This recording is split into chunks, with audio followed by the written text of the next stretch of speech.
way to the jump-off point.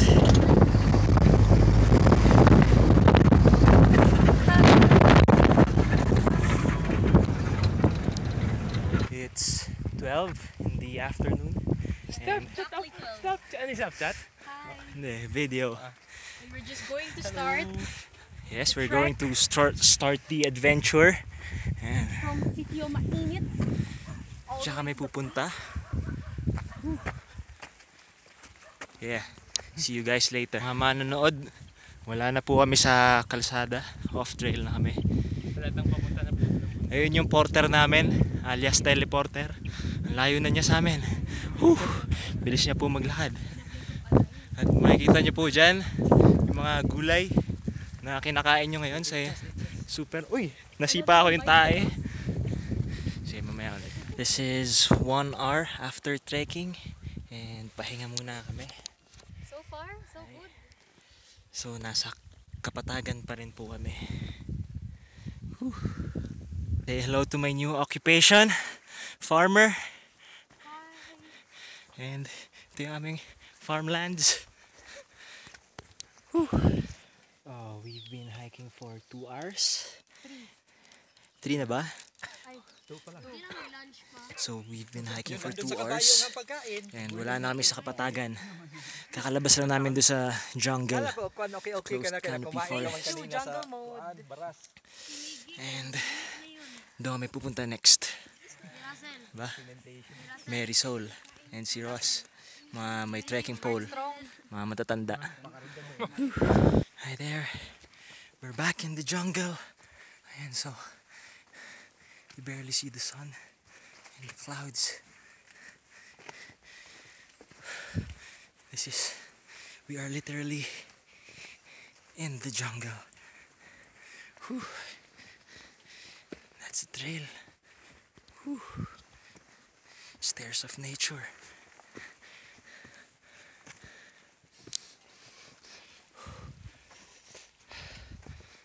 This is one of the reasons kaya pinagbawal yung umakyat sa Mount Apo. Forest fires. Daming nasunog. Whew. Say hi. So we're in the middle of the jungle. Whew. Ayan. Hi. We're gonna eat some semi-brunch here in the middle of the rainforest. Doon kami nang galing. Diyan. Whew. Kasi kumain na kami kanina sa baba. Brunch lang. Then kain ulit kami. For energy. Yep. Kain muna kami. So, nandito na kami sa water source within the jungle. Second water source. Ayun, makikita nyo si teleporter magre-refill ng tubig. Kapoy. And meron kami fellow hikers. Kumakain sila ng saing. Pares ng kaldero namin. Hugas-hugas si Jiboy kung naman na natumba dyan. Dyan. Si Jiboy yan, di ba? Ay, wala pa. Yung last pa na kami. This is our prospective campsite. The team is trying to decide whether we should pitch our camp here or should we push through the hike.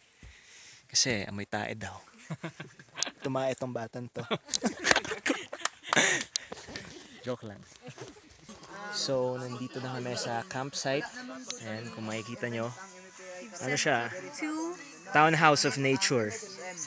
And yung mga campmates namin. Say hi! Hi! Hi! Hi, sir! Hi!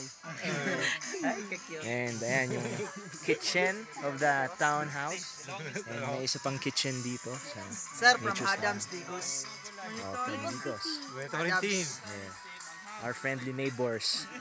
Last year, nasama ko sila sa Kapatagan. Nandito kami ngayon sa kitchen. And ang aming chef ngayon nagluluto. Ano po niluluto natin? Miswa. Oh, miswa. Maganda pag malamig. So here's our meal for the night. Meron tayong tuyo, miswa, and may leftover tayong adobo. And dinner with the family. Complete. Itong buhay sa bundok. Yep. Walang ganito sa city. Saan na magising? Bahala ka magising kayo. Yung mauna.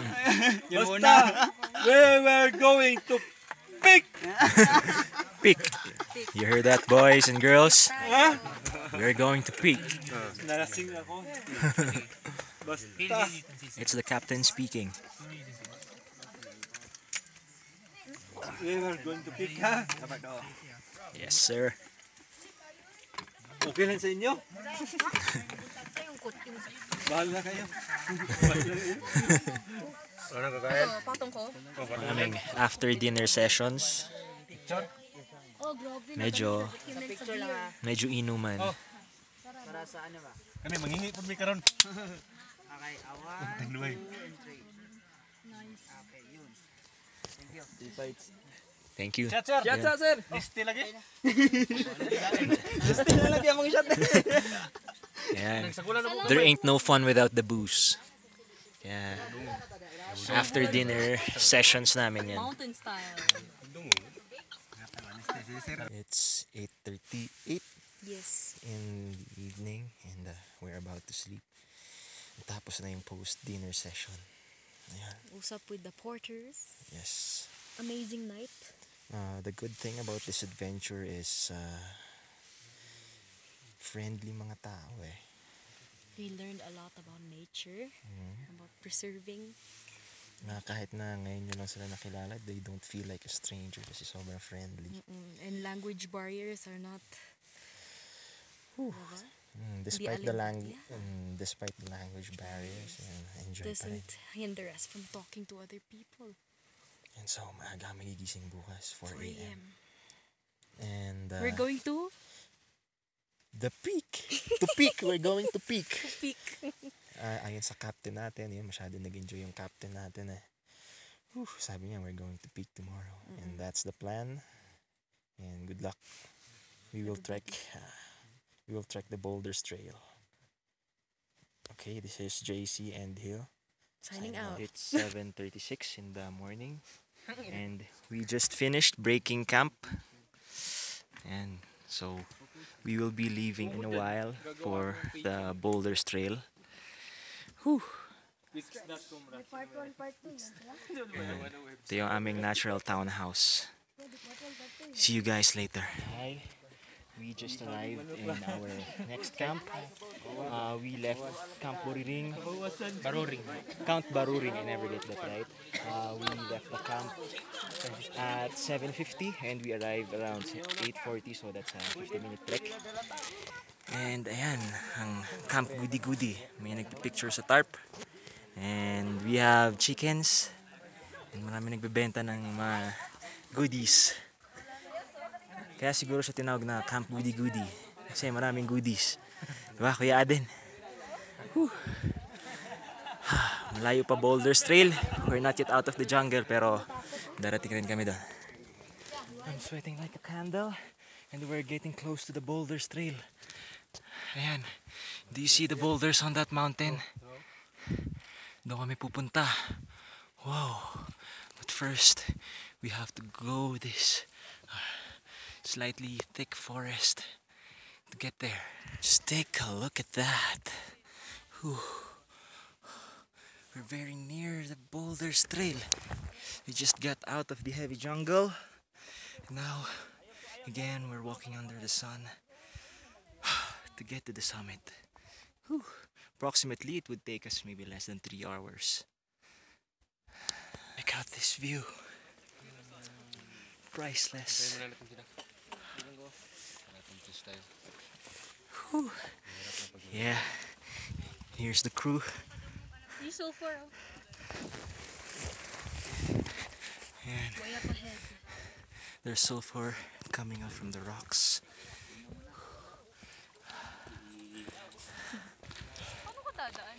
We've been hiking for nearly 2 hours and we are already on the Boulders Trail. Here's Mirasol. There's Ross. Can you see the huge boulders? And there's more of it. And up ahead you'll see the sulfur gushing out from the rocks. We have to cover our faces to prevent ourselves from fainting. There's Jelly starting her hike, and the others as well. Whew. Better get moving too. We are just resting under the shade of a huge boulder. I'm sweating like a candle. Yun ang lapit na namin sa sulfur. Kita niyo may tao. Oh, glow in the dark sulfur. There are people near the sulfur deposits. We have to cover our faces with wet cloth. Kasi, oh, the fog is coming. Clouds. Whew. And hindi nyo na makita yung baba as the clouds approach. Heras! Yeah. I look like Slade Wilson with this mask. I need to put on this mask and wet it with water to protect myself from the sulfur. And I can smell it. It's really bad. It smells really bad. And they say if you get exposed for too long, you'll catch fever, or you may even faint. Whew.